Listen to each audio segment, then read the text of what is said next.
meresmikan gedung sekolah. Ada 3 ruang kelas yang merupakan sumbangan dari saudara yang tadi saya sebutkan tadi, ada Pak Vincent dan Ibu Dirtu Yatika. Dan kita percaya bahwa ini semua bukan terjadi atas kehendak kita saja, tetapi semua atas tuntunan pernyataan Tuhan, sehingga pada waktu yang baik ini kita dipertemukan sinar dalam sehat dan walafiat. Pada kesempatan yang baik ini juga izinkanlah saya atas nama pribadi, pemerintah dan masyarakat Kabupaten Kupang serta seluruh pelaku pendidikan menyampaikan terima kasih dan apresiasi yang setinggi-tingginya kepada Bengkel Atek dan Yatika Action Aid sebagai mitra pemerintah yang selama ini sudah bekerja sama dengan pemerintah, tetapi yang saat ini sudah melaksanakan program sekolah aman di Kabupaten Kupang dan telah menunjukkan eksistensi dan dedikasinya secara nyata dalam pembangunan bagi kemajuan pendidikan di Kabupaten Kupang. Terutama hal ini dimaksudkan untuk mewujudkan agar setiap anak Indonesia, anak di tempat ini memiliki akses gedung sekolah yang aman, memiliki sarana-prasarana yang inklusif, lingkungan sekolah yang sehat dari segala bentuk kekerasan, dan lingkungan belajar yang semakin berkualitas. Peresmian ruang kelas baru SDN LI 2 dapat dijadikan sebagai momentum dalam merealisasikan niat dan tekad kita bersama Bapak Ibu semua untuk mencerdaskan kehidupan anak bangsa di negeri Kabupaten Kupang yang sama kita cintai. Pembangunan di bidang pendidikan dewasa ini merupakan satu urusan wajib dari pemerintah yang harus dilaksanakan sesuai dengan amanat perundang-undangan yang berlaku, baik itu oleh pemerintah, juga oleh masyarakat, NGO maupun LSM, yayasan, bahkan badan-badan usaha swasta yang turut mengambil jenjang pendidikan, semua jenjang pemerintah dari tingkat daerah bahkan sampai di pusat.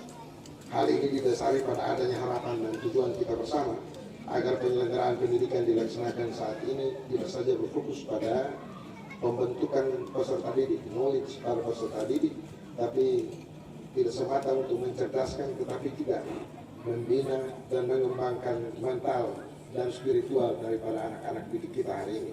Pemerintah sebagai salah satu unsur penyelenggara negara telah mengambil posisi dalam penyelenggaraan pendidikan sebagai salah satu urusan wajib pelayanan dasar menjadi tanggung jawab Kabupaten Kupang.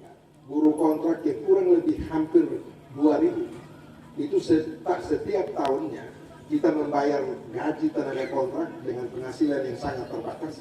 Kalau tidak salah itu saya tetapkan SK-nya baru naikkan waktu saya menjabat itu dari 1 juta menjadi 1.200.000 ditambah uang makan, ya maksimal itu barangkali sekitar 1,6 juta di bawah dari UMP yang berlaku di Nusa Tenggara Timur. Tetapi terasa sekali bahwa setelah dihitung anggarannya untuk kontrak saja selama 12 bulan dalam 1 tahun, maka pemerintah Kabupaten Kupang wajib mengeluarkan 68,5 miliar per tahun hanya untuk tenaga pendidik. Dengan kondisi PAD kita yang rata-rata hanya berkisar 90 sampai dengan 100 miliar per tahunnya. Dan ini memang merupakan ketimpangan tersendiri yang terjadi di Kabupaten Kupang sejak lama. Dan hari ini kita masih menemukan ada sekolah SD yang rombongan belajarnya sampai 6 kelas, tetapi terkadang guru negerinya hanya 2. Bahkan di daerah tertentu guru negerinya hanya 1 orang. Nah, dalam segala keterbatasan yang ada, ternyata masih ada yang memiliki hati yang mulia untuk negeri Kabupaten Kupang yang kita cintai. Banyak sekali persoalan dalam keterbatasan pengembangan pendidikan di Kabupaten Kupang. Tapi kita meyakini anak-anak kita di Kabupaten Kupang ini sesungguhnya mereka memiliki intelligence quotient yang cukup bagus. Tadi saya menyampaikan terima kasih dan mudah-mudahan ini adalah langkah yang kesekian sebagai contoh bagi NGO, yayasan maupun lembaga-lembaga mitra lainnya untuk ikut ambil bagian dalam rangka membidangi pengembangan sumber daya manusia di Kabupaten Kupang.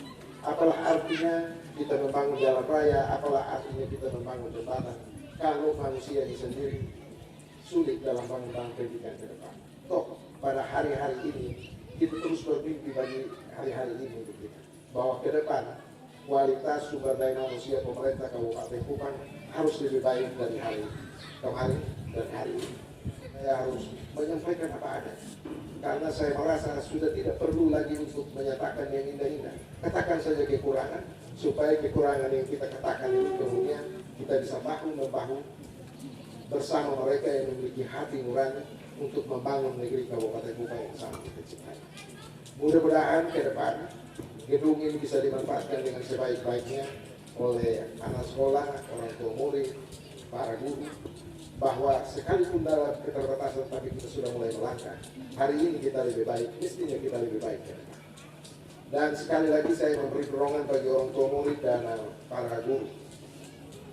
Kabupaten Kupang ini memang banyak sekali kekurangan yang sedang kita alami, disebabkan karena keterbatasan fiskal daerah dalam rangka pembiayaan terhadap dunia pendidikan dan yang lain-lain. Tapi Bapak Ibu semua, sekalipun sesulit-sulitnya, orang Kabupaten Kupang tidak boleh tertunduk dan menangisi nasib. Ya. Kita harus terus bergerak dalam segala keterbatasan yang kita miliki. Kita harus mulai membandingkan langkah untuk memulai. Karena dengan membandingkan langkah untuk memulai, kita yakin bahwa langkah kedua, langkah ketiga akan kita tempuh, dan pada akhirnya apa yang kita ingin capai, tujuannya, kita akan tiba pada tujuannya sekalipun kita berjalan dalam kondisi tertentu. Berhentilah untuk saling menyalahkan, karena saling menyalahkan itu tidak pernah menyelesaikan soal. Tidak pernah menyelesaikan.